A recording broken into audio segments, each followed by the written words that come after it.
ಅದು 1984 October 31 new ದೆಹಲಿಯ ಪ್ರಧಾನಮಂತ್ರಿಯ ನಿವಾಸ. ಸಮಯ ಬೆಳಿಗ್ಗೆ 9:20 ಒಬ್ಬ ವಿದೇಶಿ ಜರ್ನಲಿಸ್ಟ್ ಇಂದಿರಾ ಗಾಂಧಿ ಅವರನ್ನ ಇಂಟರ್ವ್ಯೂ ಮಾಡೋಕೆ ಕಾಂಪೌಂಡ್ ಗಾರ್ಡನ್ ನಲ್ಲಿ ಕಾಯ್ತಾ ಇದ್ದಾನೆ. ಆ ಕಾಂಪೌಂಡ್ ಗೇಟ್ ಹತ್ರ ಇಬ್ಬರು ಬಾಡಿ ಗಾರ್ಡ್ಸ್ ರಕ್ಷಣೆಯಾಗಿದ್ದಾರೆ. ಇಂಟರ್ವ್ಯೂ ಕೊಡೋಕೆ ಒಳಗಿನಿಂದ ಇಂದಿರಾ ಗಾಂಧಿ ಅವರು ಹೊರಗಡೆ ಬರ್ತಾ ಇದ್ದಾರೆ. ಆ ಕಾಂಪೌಂಡ್ ಗೇಟ್ ಹತ್ರ ಇಂದಿರಾ ಗಾಂಧಿ ಅವರು ಬಂದ ತಕ್ಷಣ ಅಲ್ಲಿರುವ ಬಾಡಿ ಗಾರ್ಡ್ಸ್ ಗಳಲ್ಲಿ ಒಬ್ಬ ವ್ಯಕ್ತಿ ತನ್ನ ಹತ್ರ ಇರುವ ಗನ್ ತಗೊಂಡು ಇಂದಿರಾ ಗಾಂಧಿ ಅವರಿಗೆ ಗುರಿ ಇಟ್ಟು 3 ಬುಲೆಟ್ಸ್ ಗಳನ್ನ ಶೂಟ್ ಮಾಡ್ತಾನೆ. ಆ ಬುಲೆಟ್ಸ್ ತಗುಲಿದ ತಕ್ಷಣ ಇಂದಿರಾ ಗಾಂಧಿ ಅವರು ಅಲ್ಲಿ ಕೆಳಗೆ ಬಿದ್ದು ಬಿಡ್ತಾರೆ. ತಕ್ಷಣವೇ ಎರಡನೇ ಬಾಡಿಗಾರ್ಡ್ ತನ್ನ ಹತ್ರ ಇರುವ ಗನ್ ತಗೊಂಡು 30 ಬುಲೆಟ್ಸ್ ಗಳನ್ನ ಇಂದಿರಾ ಗಾಂಧಿ ಅವರ ಮೇಲೆ ಫೈರ್ ಮಾಡ್ತಾನೆ. ಶೂಟ್ ಮಾಡಿದ ನಂತರ ಅವರಿಬ್ಬರು ಕೂಡ ತಮ್ಮ ಹತ್ರ ಇರುವ ಬಂದೂಕುಗಳನ್ನ ಪಕ್ಕಕ್ಕೆ ಎಸೆತಾರೆ. ಶೂಟ್ ಮಾಡಿದಾಗ 23 ಬುಲೆಟ್ಸ್ ಗಳು ಇಂದಿರಾ ಗಾಂಧಿ ಅವರ ದೇಹದೊಳಗೆ ಹೊಕ್ಕಿ ಹೊರಗಡೆ ಬಂದಿವೆ. 7 ಬುಲೆಟ್ಸ್ ಗಳು ದೇಹದ ಒಳಗಡೆ ಇದ್ದು ಬಿಡುತ್ತವೆ. ಅಷ್ಟರಲ್ಲಿ ಬಂದೂಕಿನ ಶಬ್ದಗಳನ್ನ ಕೇಳಿ ಅಲ್ಲಿರುವ ಬೇರೆ ಬಾಡಿಗಾರ್ಡ್ ಗಳು ಓಡೋಡಿ ಬಂದು ನೋಡ್ತಾರೆ. ಅಲ್ಲಿ ನಡೆದಿರುವ ಘಟನೆ ನೋಡಿದ ತಕ್ಷಣ ಅವರಿಗೆ ಅರ್ಥವಾಗಿ ಬಿಡುತ್ತೆ. ತಕ್ಷಣವೇ ಆ ಇಬ್ಬರು ಬಾಡಿಗಾರ್ಡ್ಸ್ ಗಳನ್ನ ಉಳಿದ ಬಾಡಿಗಾರ್ಡ್ ಗಳು ಶೂಟ್ ಮಾಡ್ತಾರೆ. ಅವರಿಬ್ಬರಲ್ಲಿ ಒಬ್ಬ ಬಾಡಿಗಾರ್ಡ್ ಅಲ್ಲೇ ಸತ್ತು ಹೋಗ್ತಾನೆ, ಇನ್ನೊಬ್ಬ ಬಾಡಿಗಾರ್ಡ್ ಬದುಕುಳಿತಾನೆ. ಇಂದಿರಾ ಗಾಂಧಿ ಅವರನ್ನ ಏಮ್ಸ್ ಹಾಸ್ಪಿಟಲ್ ಅಲ್ಲಿ ಜಾಯಿನ್ ಮಾಡ್ತಾರೆ. ಡಾಕ್ಟರ್ಸ್ ಟ್ರೀಟ್ಮೆಂಟ್ ಕೊಡೋಕೆ ಶುರು ಮಾಡ್ತಾರೆ. ಆದ್ರೆ ಲಾಭವಿಲ್ಲ. ಮಧ್ಯಾಹ್ನ 2:20 ಇಂದಿರಾ ಗಾಂಧಿ ಅವರು ಸತ್ತು ಹೋಗಿದ್ದಾರೆ ಎಂದು ಡಾಕ್ಟರ್ಸ್ ಗಳು ಅನೌನ್ಸ್ ಮಾಡ್ತಾರೆ. ಸೊ ಆ ಬಾಡಿಗಾರ್ಡ್ ಗಳು ಇಂದಿರಾ ಗಾಂಧಿ ಅವರನ್ನ ಶೂಟ್ ಮಾಡೋಕೆ ಕಾರಣಗಳೇನು, ಅವರಿಗೆ ಆ ಅವಶ್ಯಕತೆ ಆದ್ರೂ ಏನಿತ್ತು, ಈ ವಿಷಯಗಳ ಬಗ್ಗೆ ಇವತ್ತಿನ ಈ ವಿಡಿಯೋ ಇರಲಿದೆ. ಸೊ ವಿಡಿಯೋ ತುಂಬಾ ಇಂಟ್ರೆಸ್ಟಿಂಗ್ ಆಗಿರುತ್ತೆ. ಮಿಸ್ ಮಾಡದೆ ಕೊನೆಯವರೆಗೂ ನೋಡಿ. ಸೊ ಲೇಟ್ ಮಾಡದೆ let's get it the video. Jawaharlal ನೆಹರೂರವರು ನಮ್ಮ ದೇಶದ ಮೊಟ್ಟ ಮೊದಲ ಪ್ರಧಾನಮಂತ್ರಿ. ಜವಾಹರ್ಲಾಲ್ ಎಂಬುದು ಅವರ ಹೆಸರು, ನೆಹರು ಎಂಬುದು ಅವರ ಮನೆತನದ ಹೆಸರು. ಮನೆತನದ ಹೆಸರನ್ನ ಸಾಧಾರಣವಾಗಿ ಹೆಸರಿಗೆ ಮುಂದೆ ಅಥವಾ ಹಿಂದೆ ಇಟ್ಟುಕೊಳ್ತಾರೆ ಎಂಬುದು ನಮಗೆಲ್ಲ ಗೊತ್ತಿರುವ ವಿಷಯ. ಜವಾಹರ್ಲಾಲ್ ನೆಹರೂರವರು ಒಬ್ಬ ಶ್ರೀಮಂತ ವ್ಯಕ್ತಿ. ಇವರ ಏಕೈಕ ಮಗಳು ಇಂದಿರಾ ಒಬ್ಬಳೆ ಮಗಳು ಆಗಿರೋದ್ರಿಂದ ಆಕೆಯನ್ನ ಜವಾಹರ್ಲಾಲ್ ನೆಹರೂರವರು ತುಂಬಾ ಪ್ರೀತಿಯಿಂದ ಬೆಳೆಸ್ತಾರೆ. ಅವರನ್ನ ವಿದೇಶದಲ್ಲಿ ಓದಿಸ್ತಾರೆ. ಫೆರೋಜ್ ಎಂಬ ವ್ಯಕ್ತಿ ಒಂದು ಮುಸ್ಲಿಂ ಕುಟುಂಬದಲ್ಲಿ ಜನಿಸ್ತಾನೆ. ಈತನ ಮನೆತನದ ಹೆಸರು ಗಾಂಧಿ.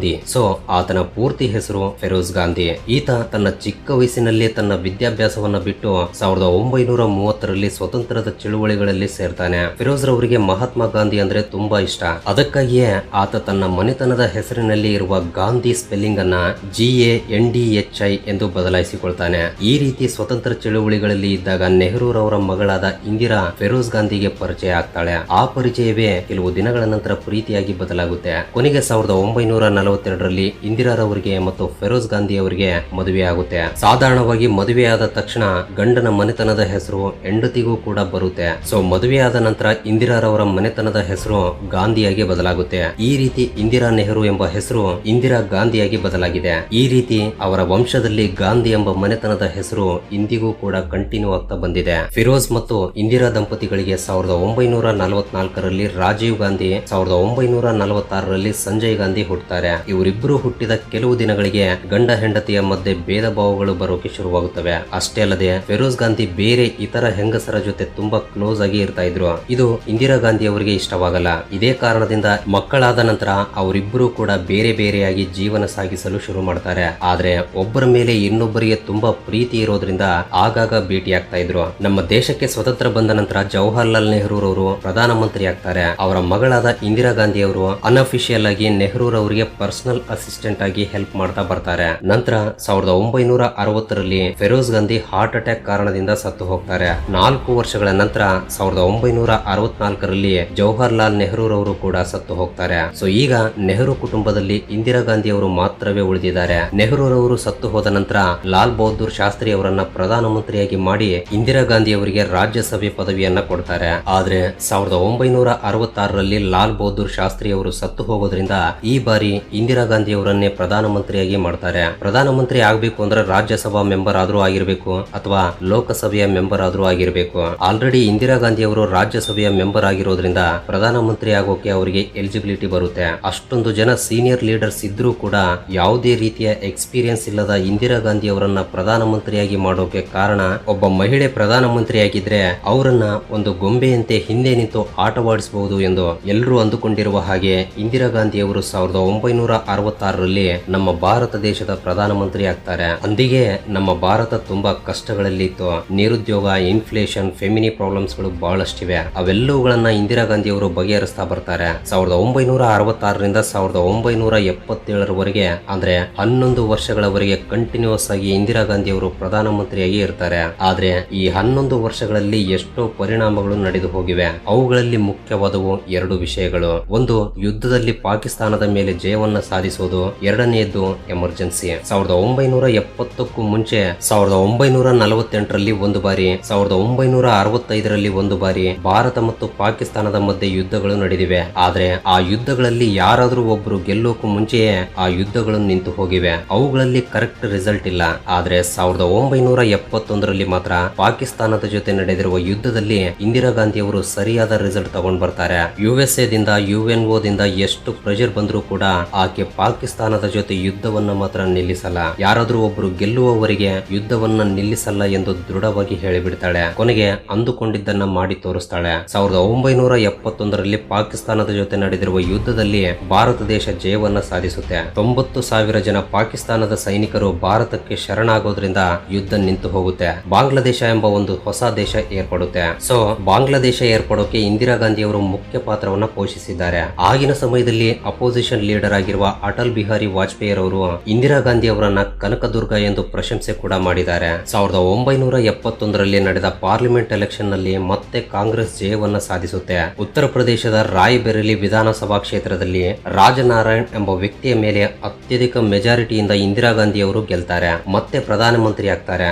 ಆದ್ರೆ ರಾಜನಾರಾಯಣ್ ಮಾತ್ರ ಇಂದಿರಾ ಗಾಂಧಿ ಅವರ ಮೇಲೆ ಹೈಕೋರ್ಟ್ ನಲ್ಲಿ ಕೇಸ್ ಹಾಕ್ತಾರೆ. ವೋಟರ್ಸ್ ಗಳಿಗೆ ದುಡ್ಡನ್ನ ಕೊಟ್ಟು ಸಭೆಗಳಿಗೆ ಸರ್ಕಾರದ ದುಡ್ಡನ್ನ ಬಳಸಿಕೊಂಡು ಗವರ್ಮೆಂಟ್ ಎಂಪ್ಲಾಯೀಸ್ ಗಳನ್ನ ಎಲೆಕ್ಷನ್ ಕ್ಯಾಂಪೇನ್ ಗೆ ಬಳಸಿಕೊಂಡು ಇಂದಿರಾ ಗಾಂಧಿ ತನ್ನನ್ನ ಸೋಲಿಸಿ ಗೆದ್ದಿದ್ದಾಳೆ ಎಂದು ರಾಜನಾರಾಯಣ ಕೋರ್ಟ್ ನಲ್ಲಿ ಕೇಸ್ ಹಾಕ್ತಾನೆ. ಆ ಕೇಸಿಗೆ ತೀರ್ಪು 4 ವರ್ಷಗಳ ನಂತರ ಅಂದ್ರೆ 1975ರಲ್ಲಿ ಬರುತ್ತೆ. ಅದರಲ್ಲಿ ವೋಟರ್ಸ್ ಗಳಿಗೆ ದುಡ್ಡು ಕೊಟ್ಟು ಗೆದ್ದಿದ್ದಾಳೆ ಎಂದು ಪ್ರೂವ್ ಮಾಡೋಕ್ಕಾಗಲ್ಲ. ಆದ್ರೆ ಸಭೆಗಳಿಗೆ ಗವರ್ಮೆಂಟ್ ದುಡ್ಡನ್ನ ಗವರ್ಮೆಂಟ್ ಆಸ್ತಿಗಳನ್ನ ಉಪಯೋಗಿಸಿದ್ದಾಳೆ ಎಂದು ನಿರೂಪಿಸಲಾಗುತ್ತೆ. ಆಗ ಹೈಕೋರ್ಟ್ ಇಂದಿರಾ ಗಾಂಧಿ ಅವರಿಗೆ ಬಂದ ಲೋಕಸಭೆ ಸೀಟನ್ನ ರದ್ದುಗೊಳಿಸಿ ಆಕೆ 6 ವರ್ಷಗಳವರೆಗೆ ಎಲೆಕ್ಷನ್ ನಲ್ಲಿ ನಿಲ್ಲಬಾರದು ಎಂದು ತೀರ್ಪನ್ನ ಕೊಡುತ್ತೆ.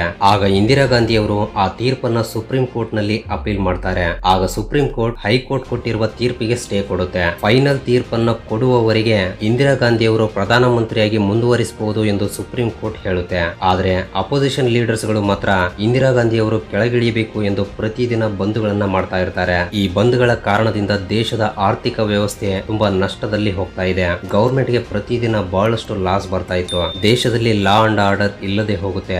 ಆಗ ಇಂದಿರಾ ಗಾಂಧಿ ಅವರು ಒಂದು ಡಿಸಿಷನ್ ತೆಗೆದುಕೊಳ್ತಾರೆ. 1975ರಲ್ಲಿ ಇಂದಿರಾ ಗಾಂಧಿ ಅವರು ಎಮರ್ಜೆನ್ಸಿಯನ್ನ ಡಿಕ್ಲೇರ್ ಮಾಡ್ತಾರೆ. ಎಮರ್ಜೆನ್ಸಿ ಎಂಬುದು ಸಿಂಪಲ್ ಆಗಿ ಹೇಳಬೇಕು ಅಂದ್ರೆ ದೇಶ ಪೂರ್ತಿ ಪ್ರೆಸಿಡೆಂಟ್ ರೂಲ್ ಇರುತ್ತೆ. ಯಾವ CM ಗೆ ಆಗಿರ್ಲಿ ಪವರ್ಸ್ ಇರಲ್ಲ. ಆ ಪವರ್ಸ್ ಎಲ್ಲ ಪ್ರೆಸಿಡೆಂಟ್ ಹತ್ರ ಇರುತ್ತವೆ. ಕಾರಣವಿಲ್ಲದೆ ಯಾರನ್ನು ಬೇಕಾದ್ರೂ ಜೈಲಿನಲ್ಲಿ ಇಡಬಹುದು. ಸಿಟಿಜನ್ಸ್ ಗೆ ಫಂಡಮೆಂಟಲ್ ರೈಟ್ಸ್ ಇರಲ್ಲ. ಕ್ಯಾಬಿನೆಟ್ ಅಪ್ರೂವಲ್ ಇಲ್ಲದೆ ಹೊಸ ರೂಲ್ಸ್ ಗಳನ್ನ ತಗೊಂಡ್ ಬರ್ಬೋದು. ಸೊ ಹೇಗೋ ಇಂದಿರಾ ಗಾಂಧಿ ಅವರು ಹೇಳಿದ್ದನ್ನೇ ಪ್ರೆಸಿಡೆಂಟ್ ಕೇಳ್ತಾನೆ. ಪ್ರತಿಯೊಂದು ವಿಷಯವನ್ನ ಪ್ರೆಸಿಡೆಂಟ್ ಕೈಯಿಂದ ಮಾಡಿಸ್ತಾಳೆ. ಈ ರೀತಿ ಇಂದಿರಾ ಗಾಂಧಿ ಅವರು 1975ರಲ್ಲಿ ಟೋಟಲ್ ಅಪೋಸಿಷನ್ ಲೀಡರ್ಸ್ ಗಳನ್ನ ಅರೆಸ್ಟ್ ಮಾಡಿಸ್ತಾಳೆ. 1975ರಲ್ಲಿ ನಡೆಯಬೇಕಾದ ಎಲೆಕ್ಷನ್ಸ್ ಗಳನ್ನ ರದ್ದುಗೊಳಿಸ್ತಾಳೆ. ಪ್ರತಿಭಟನೆ ಮಾಡುವ ಪ್ರತಿಯೊಬ್ಬರನ್ನು ಕೂಡ ಜೈಲಿಗೆ ಹಾಕಿಸ್ತಾಳೆ. ಕಿಶೋರ್ ಎಂಬ ಸಿಂಗರ್ ಕಾಂಗ್ರೆಸ್ ಹಾಡುಗಳನ್ನ ಹಾಡದಿದ್ರೆ ಆತನ ಹಾಡುಗಳನ್ನ ಯಾವ ಚಾನೆಲ್ ನಲ್ಲೂ ಬ್ರಾಡ್ಕಾಸ್ಟ್ ಆಗದ ಹಾಗೆ ಬ್ಯಾನ್ ಮಾಡಿಸ್ತಾಳೆ. ಒಂದೇ ಮಾತಿನಲ್ಲಿ ಹೇಳಬೇಕು ಅಂದ್ರೆ 1975ರಿಂದ 1977ರವರೆಗೆ ಇರುವ ಎಮರ್ಜೆನ್ಸಿ ಪೀರಿಯಡ್ ನಲ್ಲಿ ಒಬ್ಬ ಡಿಕ್ಟೇಟರ್ ಆಗಿ ಆಕೆ ಆಳ್ತಾಳೆ. ಕೊನೆಗೆ 1977ರಲ್ಲಿ ವಿದೇಶಗಳಿಂದ ಮತ್ತು ಲೋಕಲ್ ಜನರಿಂದ ಬರುವ ಪ್ರೆಷರ್ ಅನ್ನ ತಡೆದುಕೊಳ್ಳೋಕಾಗದೆ ಎಮರ್ಜೆನ್ಸಿ ರೂಲ್ ಅನ್ನ ರಿಮೂವ್ ಮಾಡಿಸಿ ಎಲೆಕ್ಷನ್ ಅನ್ನ ಕಂಡಕ್ಟ್ ಮಾಡೋಕೆ ಪರ್ಮಿಷನ್ ಕೊಡ್ತಾಳೆ. 1977ರಲ್ಲಿ ನಡೆದಿರುವ ಎಲೆಕ್ಷನ್ ನಲ್ಲಿ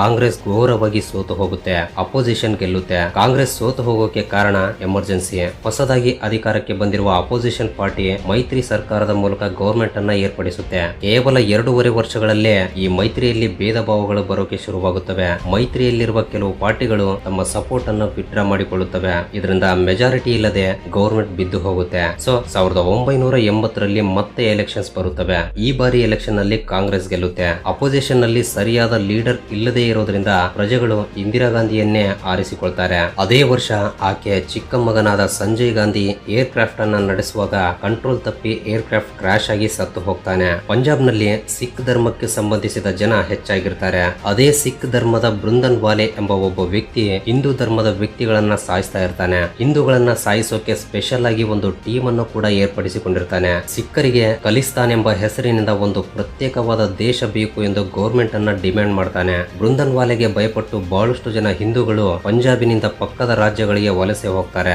ಆಗ ಪೊಲೀಸರು ಬೃಂದನ್ ವಾಲೆಯನ್ನ ಅರೆಸ್ಟ್ ಮಾಡಬೇಕು ಅಂತ ಅಂದುಕೊಳ್ತಾರೆ. ಆದ್ರೆ ಬೃಂದನ್ ವಾಲೆ ತನ್ನ ಬುದ್ಧಿವಂತಿಕೆಯನ್ನ ಬಳಸಿ ಗೋಲ್ಡನ್ ಟೆಂಪಲ್ ನಲ್ಲಿ ಬಚ್ಚಿಟ್ಕೊಳ್ತಾನೆ. ಸೊ ಪೊಲೀಸರಿಗೆ ಕೂಡ ಆತನನ್ನ ಏನು ಮಾಡೋಕೆ ಆಗ್ತಾ ಇಲ್ಲ. ಸಿಖ್ ಮತಕ್ಕೆ ಸಂಬಂಧಿಸಿದ ಪ್ರತಿಯೊಬ್ಬರು ಕೂಡ ಕನಿಷ್ಠ ಪಕ್ಷ 32 ಜನ ಹಿಂದೂಗಳನ್ನ ಸಾಯಿಸಬೇಕು ಎಂದು ಬೃಂದನ್ ವಾಲೆ ಪಬ್ಲಿಕ್ ಆಗಿ ಅನೌನ್ಸ್ ಮಾಡ್ತಾನೆ. ಭಾರತವನ್ನ ಬೇರೆ ಮಾಡಿ ಹಿಂದೂಗಳು ಮತ್ತು ಸಿಖ್ಖರ ಮಧ್ಯೆ ಸಿವಿಲ್ ವಾರ್ ಕ್ರಿಯೇಟ್ ಮಾಡಬೇಕು ಎಂದು ಪ್ಲಾನ್ ಮಾಡ್ತಾನೆ. ಈ ಎಲ್ಲಾ ಕೆಲಸಗಳನ್ನ ಆತ ಗೋಲ್ಡನ್ ಟೆಂಪಲ್ ಒಳಗಡೆ ಇದ್ದು ಹೊರಗಡೆ ಇರುವ ಆತನ ಫಾಲೋವರ್ಸ್ ಗಳಿಂದ ಮಾಡಿಸ್ತಾ ಇದ್ದ. ಸರ್ಕಾರ ಆತನ ಜೊತೆ ಎಷ್ಟೋ ಬಾರಿ ಚರ್ಚೆಗಳನ್ನ ನಡೆಸುತ್ತೆ, ಆದ್ರೆ ಆತ ಮಾತ್ರ ಕೇಳ್ತಾ ಇಲ್ಲ. ಖಲಿಸ್ತಾನ್ ಕೊಡುವವರೆಗೆ ತನ್ನ ಪ್ರತಿಭಟನೆ ನಿಲ್ಲಲ್ಲ ಎಂದು ಹೇಳ್ತಾನೆ. ಆತನಿಗೆ ಬೇಕಾಗಿರುವ ಆಯುಧಗಳನ್ನ ಪಾಕಿಸ್ತಾನದ ಜೊತೆ ಸೇರಿ ಆ ದೇಶದಿಂದ ಆಮದು ಮಾಡಿಕೊಂಡು ಗೋಲ್ಡನ್ ಟೆಂಪಲ್ ಅಲ್ಲಿ ಶೇಖರಿಸೋಕೆ ಶುರು ಮಾಡ್ತಾನೆ. ಜೂನ್ 1ರಂದು ಅಂದ್ರೆ ಆ ಒಂದೇ ದಿನದಲ್ಲಿ 23 ಜನ ಹಿಂದೂಗಳನ್ನ ಬೃಂದನ್ ವಾಲೆ ಸಾಯಿಸ್ತಾನೆ. ಆಗ ಪ್ರಧಾನಮಂತ್ರಿಯಾಗಿರುವ ಇಂದಿರಾ ಗಾಂಧಿ ಅವರು ಬೇರೆ ದಾರಿ ಇಲ್ಲದೆ ಗೋಲ್ಡನ್ ಟೆಂಪಲ್ ಗೆ ಮಿಲಿಟರಿಯನ್ನ ಕಳಿಸ್ತಾರೆ. ಆಗ Indian military operation blue star ಅನ್ನ ಸ್ಟಾರ್ಟ್ ಮಾಡುತ್ತೆ. ಜೂನ್ 5ರಂದು ಗೋಲ್ಡನ್ ಟೆಂಪಲ್ ಅನ್ನ ಭಾರತದ ಸೈನಿಕರು ಸುತ್ತುವರಿತಾರೆ. ಬೃಂದನ್ ವಾಲೆಯನ್ನ ಶರಣಾಗು ಎಂದು ಆರ್ಮಿ ಕಮಾಂಡರ್ ಆಗಿರುವ ಕುಲ್ದೀಪ್ ಸಿಂಗ್ ಲೌಡ್ ಸ್ಪೀಕರ್ ನಲ್ಲಿ ಅನೌನ್ಸ್ ಮಾಡ್ತಾನೆ. ಆದ್ರೆ ಬೃಂದನ್ ವಾಲೆ ಅದಕ್ಕೆ ಒಪ್ಪಿಕೊಳ್ಳಲ್ಲ. ಒಳಗಡೆ ಇರುವ ಯಾತ್ರಿಕರನ್ನ ಹೊರಗಡೆ ಬಿಡದ ಹಾಗೆ ಬೃಂದನ್ ವಾಲೆಯ ಅನುಚರರು ನಿಲ್ಲಿಸ್ತಾರೆ. ಈ ರೀತಿ ಮಾಡಿದ್ರೆ ಮಿಲಿಟರಿ ಆಕ್ಷನ್ ತಗೊಳ್ಳಲ್ಲ ಎಂದು ಬೃಂದನ್ ವಾಲೆ ಅಂದುಕೊಳ್ತಾನೆ. ಆತ ಅಂದುಕೊಂಡಿರೋದನ್ನ ಮಾಡಿದ್ರೆ ಅದು ಮಿಲಿಟರಿ ಯಾಕಾಗುತ್ತೆ ಹೇಳಿ, ಏನ್ ನಡೆದ್ರೂ ಪರವಾಗಿಲ್ಲ ಅಂತ ಅಂದುಕೊಂಡು ಸೈನಿಕರಿಗೆ ಬೇರೆ ದಾರಿ ಇಲ್ಲದೆ ಗೋಲ್ಡನ್ ಟೆಂಪಲ್ ಒಳಗಡೆ ಬಾಂಬ್ಸ್ ಗಳನ್ನ ಹಾಕುವುದು,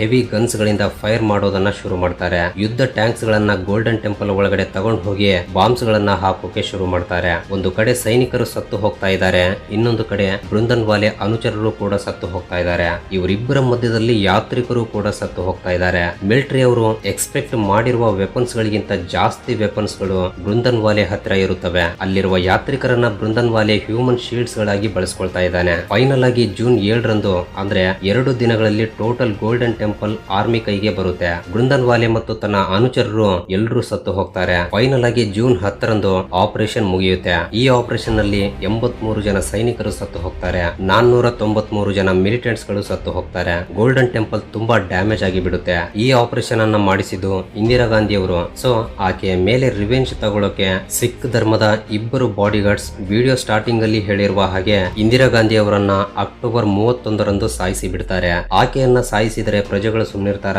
ಇಲ್ಲ. ಮರುದಿನವೇ ಸಿಖ್ ಧರ್ಮಕ್ಕೆ ಸೇರಿದ 15,000 ಜನರನ್ನ ಕೆಲವು ಜನ ತುಂಬಾ ದಾರುಣವಾಗಿ ಸಾಯಿಸಿ ಬಿಡ್ತಾರೆ. ಈ ರೀತಿ ಇಂದಿರಾ ಗಾಂಧಿ ಅವರ ಜೀವನ ಮುಗಿದು ಹೋಗುತ್ತೆ. ಇಲ್ಲಿ ನಿಮಗೆ ಕಾಣ್ತಾ ಇರುವ ಗ್ಲಾಸಸ್ ಮಧ್ಯದಲ್ಲಿರುವ ಸ್ಥಳವೇ ಇಂದಿರಾ ಗಾಂಧಿ ಅವರನ್ನ ಶೂಟ್ ಮಾಡಿದ ಸ್ಥಳ.